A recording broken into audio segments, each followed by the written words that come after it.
Good Monday morning, and thank you for joining us here on KARE 11 News Now. I'm Jason Hackett. Let's get right to your headlines. Happening right now, a special session at the Minnesota State Capitol is getting underway after weeks of delays and missed deadlines. Michelle Beck is at the Capitol tracking the tight time frame lawmakers have to work with to get a budget passed.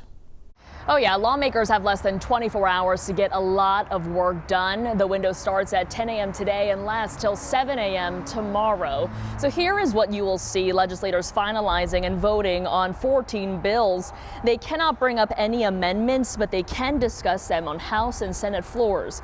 You'll hear topics like education, taxes, health and human services. GOP and DFL House leaders say they are confident each party has the votes to pass all of the bills. That includes a standalone compromise bill that ends access to state health care for undocumented adults. We do have the votes in the House for that, and I'm confident the Senate will be able to pass that also. It is not the trade that we would have made. It's not the state budget we would have put together, but it was a compromise. And we have to keep state government functioning. So if the lawmakers can get through all the necessary budget bills by that deadline of 7 a.m. tomorrow, the state will be able to avoid that partial government shutdown that would have started July 1st. Back to you. Well, developing right now, a police investigation in the Hawthorne neighborhood in Minneapolis. This is the scene near North 29th and Colfax Avenue around 1 a.m. We're waiting right now to hear from MPD on the details. And Minneapolis Fire has been at a public storage facility next door to Target Field for several hours this morning.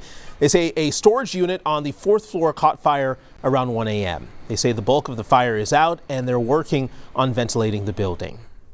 Happening right now, a few hundred National Guard troops are patrolling the streets of Los Angeles after President Trump activated them against California governor's wishes. It's over violent clashes between police and protesters over federal immigration raids in the city.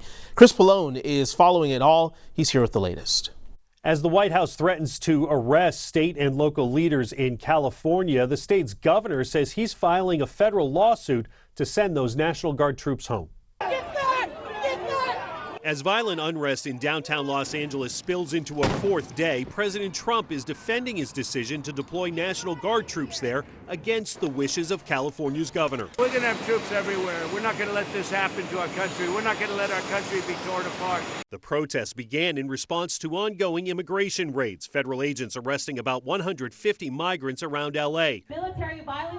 Protests, which started peacefully, turned violent, with demonstrators burning cars and throwing bottles and chunks of concrete at police. These kids on the car, the folks that are taking advantage of this, these aren't peaceful protesters, a lot of these folks. California's Democratic Governor Gavin Newsom blaming President Trump for inflaming a tense situation. It's the first time a president has activated a state's National Guard force without a request from the state's governor since the civil rights era. Donald Trump has created the conditions you see on your TV tonight.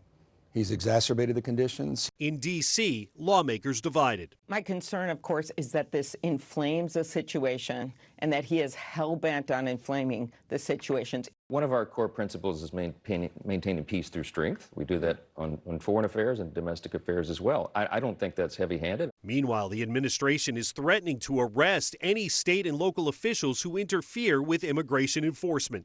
Stand in the way of law and order, they will face charges. A political standoff still simmering as the situation on the ground boils over. The president activated a total of 2,000 National Guard troops in California. About 300 are on the streets of Los Angeles patrolling right now. And Defense Secretary Pete Hegseth says some active duty Marines could be sent to Los Angeles if the White House deems it necessary. In Washington, Chris Pallone. Now back to you. President Donald Trump says top U.S. and Chinese officials are holding trade talks in London today. They'll follow his call with Chinese leader Xi Jinping on Thursday. Commerce Secretary Howard Lutnick is participating in the negotiations. Treasury Secretary Scott Bessent and U.S. Trade Representative Jamieson Greer are with him. After their talks with Chinese officials last month, the countries say they have a, quote, mechanism to continue discussions about economic and trade relations. The U.S. and China are in a 90-day tariff de-escalation. For now, U.S. duties on Chinese imports are at 30% instead of 145%, and China's rate is down to 10% from 125%.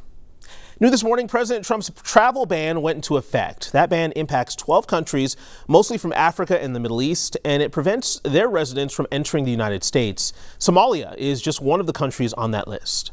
I got called last night, a gentleman who was crying. He was like, I have been waiting for my kids to reunited for 9 years, and I have been going through the process. Now they granted the visa. Is this going to affect my kids?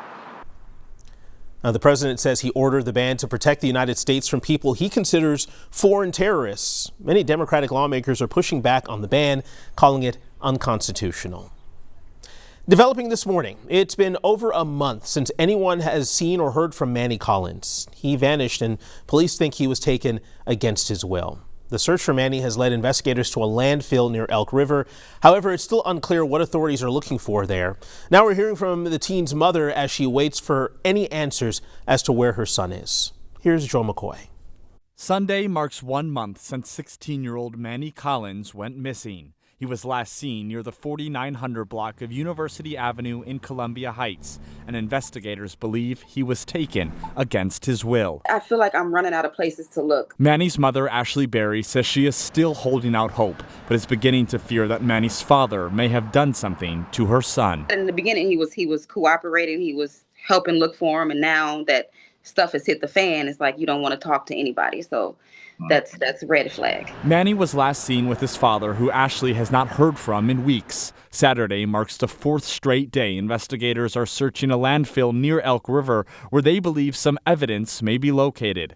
Images from Sky 11 on Friday show more than a dozen searchers from multiple agencies, including the BCA and FBI, combing through a specific area of the landfill. As the days go, it's making it worse because this is the longest I ever went without talking to my son. Authorities have not said what specifically they are looking for at the landfill, but they say they are prepared to search it as long as it takes to find the, quote, next piece of the puzzle. Meanwhile, Ashley continues to urge the community to keep an eye out for Manny, who she says is overly caring and has a smile you can't forget. He's a really good kid, and anybody who's crossed paths with him knows that he has an old soul. A loved one Ashley and investigators are desperately trying to find.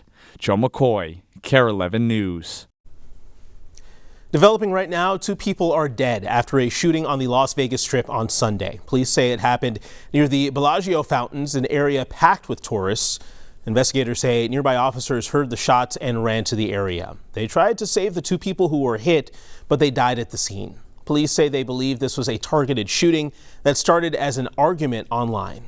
At this point, we believe we have the suspect identified and that this is an isolated incident, knowing that the suspect and the victim had previously engaged in some type of conflict using a variety of social media platforms.